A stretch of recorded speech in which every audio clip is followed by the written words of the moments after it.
स्वराज्याचे गुप्तहेर शिवनेत्र बहिर्जी नाईक यांच्या संपूर्ण कार्याचा वेध घेणारा व्हिडिओ फक्त आणि फक्त आपल्या चॅनेलवर। सिद्धी जौहरने शिवरायांना दिलेल्या वेड्यात कोणकोणते सध्याचे सरदार सामील होते? हमें पता था तुम हारकर ही आओगे रुस्तमे जमान, जो काम अफजल खान जैसा सुरमा नहीं कर सका वह तुम क्या करोगे। बड़े बेगम साहेबा भर दरबारात पडद्या आडून रुस्तमे जमानला सुनावत होती। रुस्तमे जमान खाली मान घालून फक्त ऐकत होता। त्याच्यासोबत युद्धातून जीव वाचवून पळून आलेले सरदारही होते। मला सांगा, अफजल खान हा एकटा बहादूर योद्धा होता का बादशाहीत? त्या व्यतिरिक्त कुणातही शिवाजीशी सामना करण्याची हिंमत नाही आहे का? बडी बेगम साहेबा चांगली संतापली होती। इतक्यात दरबारात एक संदेशवाहक खलिता घेऊन आला होता। चिडलेल्या बडी बेगम साहेबाने त्याच्यावर कटाक्ष टाकला, तसा तो बाजूला झाला। त्याच्या हातातला खलिता बघून तिने विचारले, किसका खलिता है? कर्नूल के सरदार मोहम्मद नूर सिद्दी जौहर का। संदेशवाहक उत्तरला। सिद्दी जौहरचे नाव ऐकून बडे बेगम साहेबाचा चेहरा रागाने आणखीच लाल झाला। सिद्दी जौहर हा आदिलशाहीचा बंडखोर सरदार होता। त्याला आदिलशाहीतून बेदखल करण्यात आले होते। आपल्या क्रोधावर ताबा ठेवत बडे बेगम साहेबाने सेवकाकडून खलिता मागवला। मग त्या खलित्याची घडी मोकळी केली। त्यात अरबी भाषेत मजकूर लिहिला होता। बडे बेगम साहेबा तो मजकूर मनोमन वाचू लागल्या होत्या। बादशहाने माझे आजवरचे सर्व गुन्हे माफ करावे ही मी विनंती करतो। मी पूर्वी अनेक वाईट कारनामे केले आहेत, याचा मला पछतावा आहे। बादशहाने माफीचे फरमान धाडल्यास मी स्वतः बादशहाच्या भेटीस विजापुरात येतो आणि बादशाहीने काही कामगिरी सोपवल्यास ती आनंदाने स्वीकारतो। भरोसा ठेवावा, सिद्दी जौहर बादशहाच्या शत्रूस संपून मगच माघारी फिरेल। मगापासून क्रोधाने फणफणलेली बडी बेगम साहेबा कुत्सित हसू लागली होती। त्या खलित्यात काय लिहिले होते हे दरबारातील कुणालाही कळले नव्हते, परंतु तिच्या आसनाच्या मागे तिचे अंगरक्षक असलेल्या मार्जिनाने मात्र तो खलिता वाचला होता। मार्जिना सुद्धा अरबी भाषा उत्तम जाणत होती, याचा आता तिला लाभ झाला होता। स्वराज्यावर आता सिद्दी जौहरला पाठवण्यात येणार असल्याचे बडे बेगम साहेबाने घोषणा करण्याआधीच मार्जिनाला उमगले होते। त्याच दिवशी घाईघाईने मार्जिनाने जिवाजी कुडाळकर यांच्यापर्यंत खबर पोहोचवली होती। मग ती खबर नायकांना मिळाल्यावर नायक राजांजवळ पोहोचले होते। राजे यावेळी मिरजेत होते। विजापूरचा आजूबाजूचा प्रदेश जिंकत त्यांचे विजय अभियान एखाद्या वेगवान अश्वाप्रमाणे आगेकूच करत होते। बहिर्जी नाईक आज थेट महाराजांना भेटले होते। त्यासाठी त्यांनी कुठलेही सोंग वठवले नव्हते, किंबहुना आता त्यांना तशी फारशी आवश्यकता नव्हती। अफजल खानाविरुद्धच्या मोहिमेत त्यांची आणि राजांची सातत्याने भेट होत असे, त्यामुळे एका पुजाऱ्याशी राजे वारंवार बराच वेळ चर्चा करत असल्याने हा पुजारी राजांची कोणीतरी खास व्यक्ती आहे हे समजायला मराठ्यांना वेळ लागला नव्हता। परंतु ते हेर असल्याचे ठोसपणे अजूनही कुणाला कळले नव्हते। आपल्या सैन्यापासून फार जास्त दिवस आपली ओळख लपवू शकणार नाही हे नायकांना सुद्धा ठाऊक होते। राजांनी बहिर्जी पथकाची स्थापना करतानाच निर्धार केला होता की बहिर्जी नाईक सदऱ्यावर ठाऊक झाले तरी बहिर्जी अनेक आहेत हे मात्र कुणास कळता कामा नये। ती गुप्तता अजूनही तशीच होती आणि तशीच राहणार होती। यदा कदाचित शत्रूचा हेर सैन्यात शिरला तर आपल्या सैन्याकडून त्याला हेर पथकाची माहिती मिळू नये म्हणून ही खबरदारी होती। प्रत्येकाचे पूजाविधी आटोपून राजे आपल्या छावणीतल्या तंबूत आले होते। नायकांना भेटीसाठी त्यांनी तेथेच बोलावून घेतले होते। नाईक आत येताच राजाने त्यांना आसन ग्रहण करण्यास सांगितले होते। मग नायकांनी राजांना लावून नमस्कार करत आसन ग्रहण केले। तेव्हा नायकांकडे बघून राजे म्हणाले, काय नाईक, काय खबर आणली? आता कोण योद्धा उरला आहे विजापुरी दरबारात? कोण येत आहे स्वराज्यावर? यावेळी दरबारातला कोणी सरदार येत नाही आहे राजे, तर अली आदिल शहाचा घोर विरोधी म्हणजेच बडे बेगम साहेबाचा शत्रू येत आहे। म्हणजे राजाने विचारले, सिद्दी जौहर? सिद्दी जौहर? जी राजे, त्यानं दरबारात माफीचा खलिता पाठवला आहे। अफजल खानानंतर कमकुवत झालेल्या आदिलशाहीवर त्याची नजर असावी, म्हणजे हळूहळू आदिलशाहीत पायरवून सिंहासनावर ताबा मिळवण्याचा त्याचा बेत असावा। पण सुरुवातीला आदिलशाहीची मर्जी जिंकण्यासाठी त्यानं हे आव्हान घेतलं आहे। नायकांच्या वाक्यावर राजाने किंचित स्मितहास्य केले. मग त्याचा हा मनसुबा कधीच पूर्ण होणार नाही. राजे म्हणाले, पण राजे तो त्याच्यासोबत विशाल फौज घेऊन येणार आहे आणि सध्याच्या परिस्थितीत आपल्या सैन्य तुकड्या विभागल्या आहेत. नव्यानं जिंकलेल्या प्रदेशात सुशासनाची घडी बसवण्यात आपले सरदार व्यस्त आहेत. तेव्हा इतक्या कमी वेळेत सैन्य मिरजेत बोलावणं कठीण होऊ शकतं. नायक काहीसे चिंतेत होते. योग्य बोलत नाईक, येथे मिरजेत थांबणे घातक ठरेल. अर्ध्या सैन्यासह आम्ही पन्हाळगडावर जातो. त्या किल्ल्याची डागडुजी पूर्ण झाली असेल. शिवाय तेथे धान्य भांडार आणि दारुगोळाही मुबलक आहे. शत्रूला चढाई करण्यासाठी तो किल्ला अवघडही आहे. सिद्धी जवळपास आल्यास त्याच्या सैन्यावर बाहेरून नेताजी आक्रमण करतील. आमच्या सोबतची बांदल सेना गडावरून आक्रमण करेल. त्याचा पराभव करण्यासाठी हा एक उत्तम मार्ग आहे. शिवाय पावसाळा जवळ येत असल्याने त्याला मोहीम लवकर संपवावी लागेल. राजाने आपले विचार स्पष्ट केले होते. कल्पना योग्य आहे राजे. त्याला स्वराज्याच्या आत येऊन न देता पन्हाळगडावर त्याच्याशी युद्ध करणं उत्तम ठरेल. नायकाने हे सहमती दर्शवली. हो, म्हणूनच आम्ही पन्हाळगड निवडला आहे. कारण आम्ही स्वराज्यात राजगडावर गेलो तर तो त्याच्या अफाट फौजेसह स्वराज्यात शिरकाव करेल आणि अफजल खानाने फतेह खानाने जे कृत्य केले पुन्हा तेच कृत्य करेल. रयतेला त्रास देणार, मंदिरे उद्ध्वस्त करणार. नको नाईक, आता रयतेला युद्धाचा आणखी त्रास नको. आमची रयत सुखात राहायला हवी. आम्ही जनतेच्या संरक्षणाची शपथ घेतली आहे. म्हणून सीमेवर आम्ही स्वतः लढू. जी राजे, आणि आम्हाला काही आज्ञा? नायकाने विचारले. सिद्धीच्या फौजेची माहिती घेऊन आम्हाला पन्हाळगडी भेटा, राजाने नायकांना सांगितले. डोळे बारीक करत राजाने तंबूच्या दाराकडे नजर टाकली. त्याची नजर निश्चयी होती. त्यांनी पुन्हा एकदा स्वराज्यावरील मोठ्या संकटाला परतवण्याचा निश्चय केला होता. पुढील ठिकाण दौलताबाद. नुकताच अरुणोदय झाला होता. त्या लाल तांबूस विशाल गोळ्याने पूर्वेकडून रोखावून पाहिले होते. नुकतीच पालवी फुटलेल्या हिरव्या पोपटी झाडांच्या आडून त्याचे दर्शन झाले होते. संत वाऱ्याच्या झुळकेवर स्वार झालेल्या पक्ष्यांचा किलबिलाट रानात नवीन चैतन्य निर्माण करत होता. नदीची पातळी कमी झाली होती तरी डोहामध्ये अजूनही जलसाठा शिल्लक होता. त्या डोहाच्या पाण्यातून उसंडी घेत एक आणदान मनुष्य बाहेर आला होता. त्याच्या कमरेखाली पायजामा होता. बाकी शरीर मात्र उघडे होते. त्याची दाढी वाढली होती पण मिशी मात्र नव्हती. भिजलेल्या अवस्थेत त्याच्या केसांवरून टपकणारे पाण्याचे थेंब त्याच्या चेहऱ्यावरून ओघळत पुन्हा पाण्यात पडत होते. त्याने सूर्याभिमुख होत नमस्कार केला होता.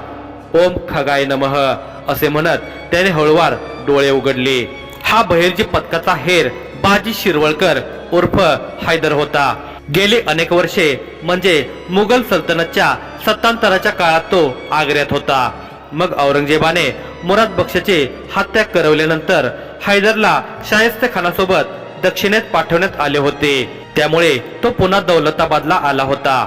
हैदरची ही जुनी सवय होती. सूर्योदय होण्याआधी तो पाण्यात शिरत असे. बराच वेळ पाण्यात आपला श्वास रोखून ध्यान लावत असे. मग सूर्योदय झाल्यावर पुन्हा मुघलांमध्ये जाऊन मुसलमान बनून आपले कार्य करत असे.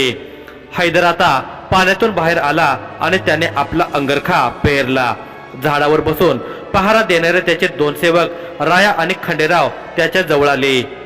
हैदर मिया, मला काहीतरी गडबड वाटत आहे. मामूजांना 4 देशांना 6 संदेशवाहक पाठवले आहेत, तेही इतक्या सकाळी सकाळी. खंडेराव म्हणाला. खंडेराव झाडावर बसून पहारा देत असताना त्याने काही संदेशवाहकांना घोड्यावर स्वार होऊन जाताना बघितले होते. शाहिस्ते खान औरंगजेबाचा मामा असल्याने खंडेराव आणि इतर हेर त्याच्या संदर्भात मामूजान हा शब्दप्रयोग करत असत. संदेशवाहक, पण काल रात्री तरी काही असं विशेष घडलं नाही, विचार करत हैदर म्हणाला आणि काहीतरी आठवून पुन्हा बोलू लागला. रात्री उशिरा आग्र्याहून एक जासूद औरंगजेबाचा खलिता घेऊन शाहिस्ते खानाकडे आला होता. म्हणजे त्या खलितात काहीतरी विशेष असणार. शाहिस्ते खानाच्या शामियानात जाऊन खलिता बघणं थोडं अवघड आहे, पण ते गरजेचं आहे. एका रात्रीत इतक्या वेगानं हालचाल सुरू केली म्हणजे नक्कीच काहीतरी मोठं आहे. पण काय? नाही, असं असेल तर ही मोठी चूक होऊ शकते आपली. नाईक दचकून जिवाजी कोडाळकरला म्हणाले. नाईक विजापुरात जिवाजीच्या दुकानात आले होते. जिवाजीने एक आश्चर्याचा धक्का देणारी खबर त्यांना सांगितली होती. ती खबर ऐकून क्षणभरासाठी नायकांच्या पायाखालची जमीन सरकली होती। ही खबर कदाचित स्वराज्यासाठी घातक असावी। नाईक बडे बेगमनं हे कार्य अत्यंत सावधपणे आणि गोपनीयतेनं केलं आहे। जिवाजी कुडाळकर काहीशा अपराधी भावनेनं बोलत होता। जिवाजी, दरबारात आपलं हेरांचं जाळं किती मजबूत आहे तो आदिलशहा शिंकला तरी आपल्याला खबर मिळते। नाही जिवाजी, आपल्या इतक्या मोठ्या व्यवस्थापनाचं हे अपयश आहे। ती बडे बेगम साहेबा इतक्या गुप्तपणे खलिता लिहून तो तितक्याच गुप्तपणे औरंगजेबाला पाठवते आणि 15 दिवस होऊन गेल्यावर आग्र्यातील आपल्या बाजांकडून आपल्याला कळतं की शिवाजी राजांच्या विरोधात बडे बेगम साहेबांना औरंगजेबाला मदत मागितली आहे। नुसती मदत नाही नाईक, तिनं महाभयंकर कट रचला आहे। त्या खलित्यात नमूद केलं आहे की यावेळी शिवाजीला विजापुरी सैन्य वेढा देणार आहे। म्हणजे सिद्धी जव्हर युद्धासाठी नाही तर वेड्यासाठी निघाला आहे। नायकाने आश्चर्याने बघत विचारले, होय, त्याला तशी सूचना आहे बडे बेगम साहेबाची, पण वेड्यासोबतच राजांना संपवण्याचा जव्हरचा वैयक्तिक कट आहे, जिवाजीने सांगितले। नाही जिवाजी, आपलं हे अपयश राजांच्या जीवावर बेतू शकतं। खबर वेळेत न मिळाल्याने उभ्या ठाकलेल्या संकटाची चिंता नायकांना भेडसावत होती। होय नाईक, गनिमानं यावेळी आपली सर्व शक्ती पणाला लावली आहे। सिद्धी जव्हर राजांना पन्हाळ्यात अडकवून ठेवणार आणि मुघल उत्तरेकडून स्वराज्याचे लचके तोडणार। बडे बेगम साहेबांना औरंगजेबाला तसं आमंत्रण दिलं आहे।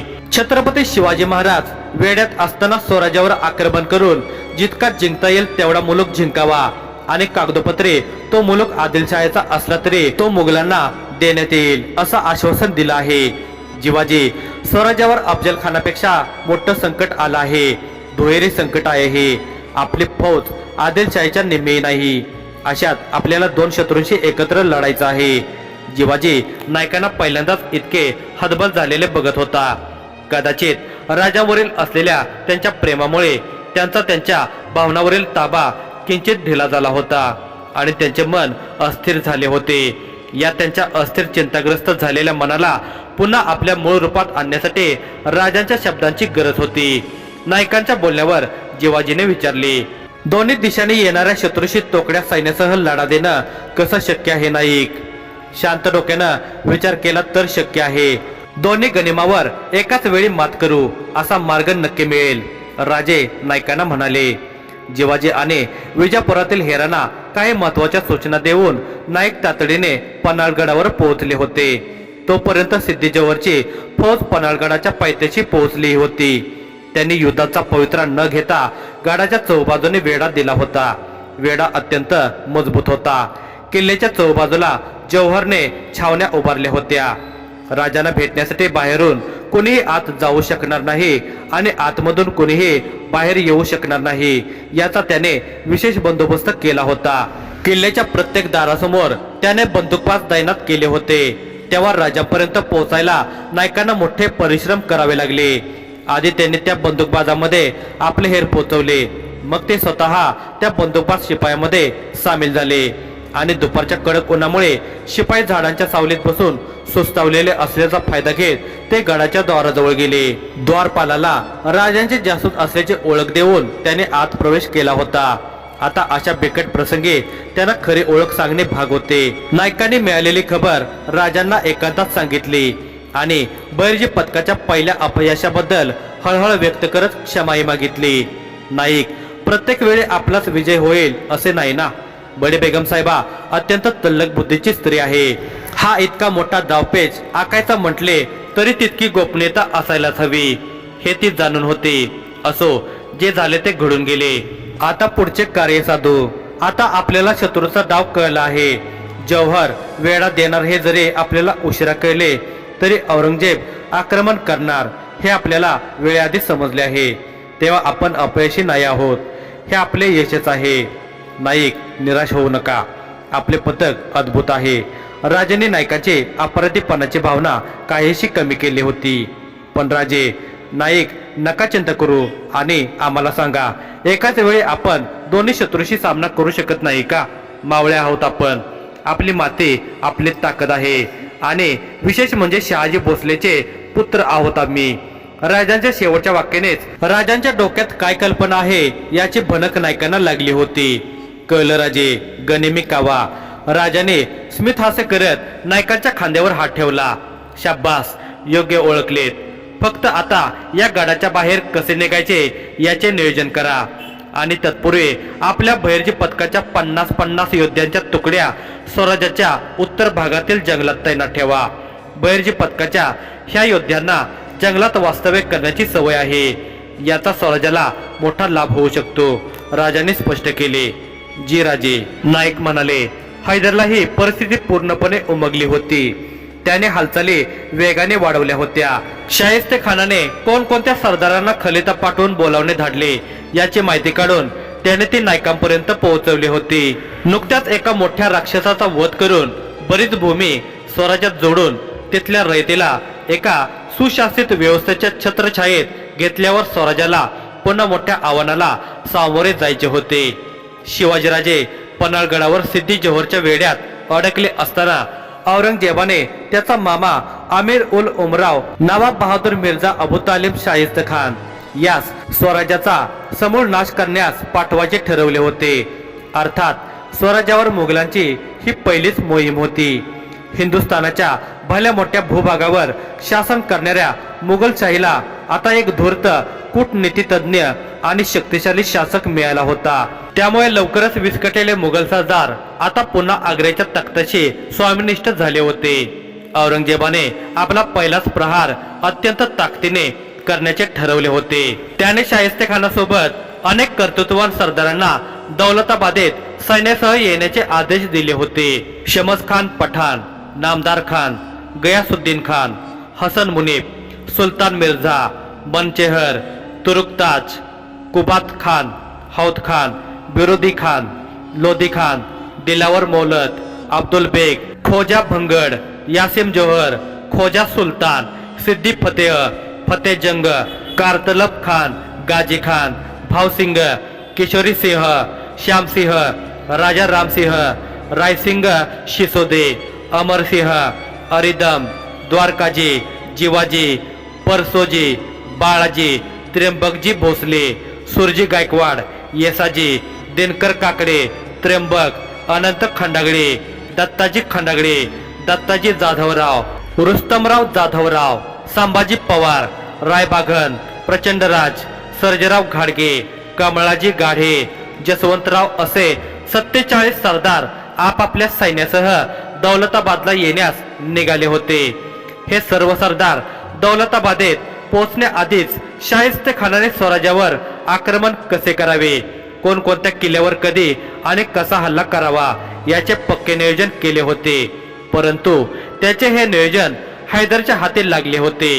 संध्याकाळची नमाज सुरू होण्याआधी वजू करताना नदीच्या काठावर हैदरने ते नियोजन आपल्या एका जासोदाला सांगितले होते. खंडेराव सोपे मार्गाने खान पुढे सरकणार आहे. तो आधी कोकणावर आक्रमण करणार आणि मग राजगडाच्या आजूबाजूचा मुलूक ताब्यात घेत राजगडाला स्वराज्यापासून तोडणार आहे. त्यानंतर तो राजगडावर हल्ला करणार आहे आणि जिजाऊ साहेबांसोबत शंभू राजांनाही संपूर्ण स्वराज्याच्या वंशाला पूर्णपणे नेस्तनाबूत करण्याच्या कल्पनेत आहे. काही करून त्याचा मनसुबा असफल करायला हवा. एवढ्या मोठ्या सैन्यापासून मुलूक वाचवणं अत्यंत जिकिरीचं आहे, पण ते आपल्याला करावं लागणार आहे. तुम्ही नायकांपर्यंत ही खबर लवकरात लवकर पोहोचवा आणि त्याचा आदेश घेऊन या. निघा लवकर, नमाजींची गर्दी होत आहे. नदीच्या काठावर जमणाऱ्या मुघल सैनिकांना पाहत हैदर म्हणाला. जी हैदर मिया, खंडेराव म्हणाला. हैदरने खंडेरावावर एक कटाक्ष टाकला. आपापसामध्ये वार्तालाप करताना तरी त्याला त्याचे नाव ऐकायचे होते. खंडेराव स्मित करत पुटपुटला. माफ करा बाजीराव. हैदरने किंचित स्मित करून खंडेरावाला डोळ्यानेच जाण्याचा इशारा केला आणि तो नमाजासाठी जमलेल्या नमाजीमध्ये मिसळला.